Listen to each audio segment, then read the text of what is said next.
पर आयो ना ये भांडीर बने और इसी भांडीर भट्ट को अग्नि को साक्षी मान के श्री जी का विवाह हुआ था। क्योंकि ब्रह्मा जी को दोष लगा था, वो अपनी पुत्री में मोहित हो गई थी जो उनके मुख से पैदा हुई थी, सरस्वती माता जी।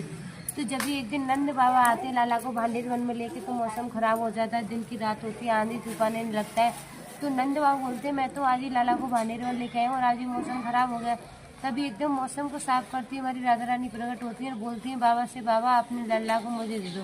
तो बाबा बोलते हैं मैं आपको कैसे दे दूँ, मैं तो आपको जानता नहीं हूँ, आप कौन हो, कहाँ से आई हो, कि मैं बन देवी दरी घूमती रहती हूँ, तो मैं ऐसे विश्वास नहीं समझ सकता। आप अपने असली रूप में आकर देखा जब मैं अपने बच्चे को आपको दूंगा, क्योंकि अनजान व्यक्ति को तो कोई भी अपने बच्चे को नहीं देगा। जैसे राधा रानी अपने असली रूप में प्रकट हुई है तो नंद बाबा को ध्यान आ गया। जब नामकरण किया था ना, तो तभी बताते थे कोई ये सामान्य बालक नहीं है, इनकी शादी भांडीर वन में वट वृक्ष के नीचे होनी है। वही वट वृक्ष ये जो आप इसी वट वृक्ष के नीचे खड़े हो। तो इसी वट वृक्ष में नेचुरली मंडप बनाया, गठबंधन किया, हाथी मलन का स्वरूप बनाया। जो देखते हैं ना कि राधे और राधे श्याम लिखा हुआ है ठाकुर जी के समय का, उसी वट वृक्ष में राधे लिखा हुआ है। तभी हमारी शादी संपन्न होने के बाद में हम किसी को पंडित जी को बुलाते हैं, उसको दक्षिणा देते हैं नहीं। जैसे हमारे कृष्ण भगवान ब्रह्मा जी से पूछने लगे कि आपकी दक्षिणा क्या होगी, तो ब्रह्मा जी बोलते हैं मुझे दक्षिणा कुछ नहीं चाहिए, मुझे आपके चरणों की भक्ति चाहिए।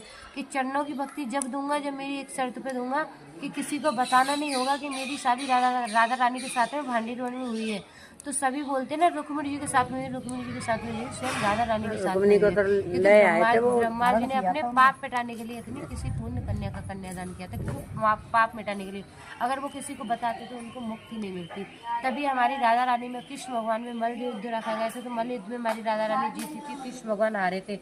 पर कृष्ण भगवान सल से जीते थे। उन्हें एक सवाल रख दिया था कि जो नाक ऊपर करके चलता है उसकी इज्जत ज़्यादा मानी जाती है, नाक नीचे करके चलता है कि जो नाक ऊपर करके चलता है ना उसकी इज्जत ज़्यादा मानी जाती है। तो मेरी नाक किधर है कि आसमान की तरफ, राधा रानी किधर है कि जमीन की तरफ, क्योंकि हमारे कृष्ण भगवान जीते थे। कृष्ण भगवान आसमान की तरफ जीते थे।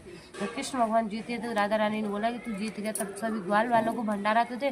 जब कृष्ण भगवान ने सभी ग्वाल वालों को भंडारा दिया, जब इस स्थान का नाम भांडीर वन पड़ा है।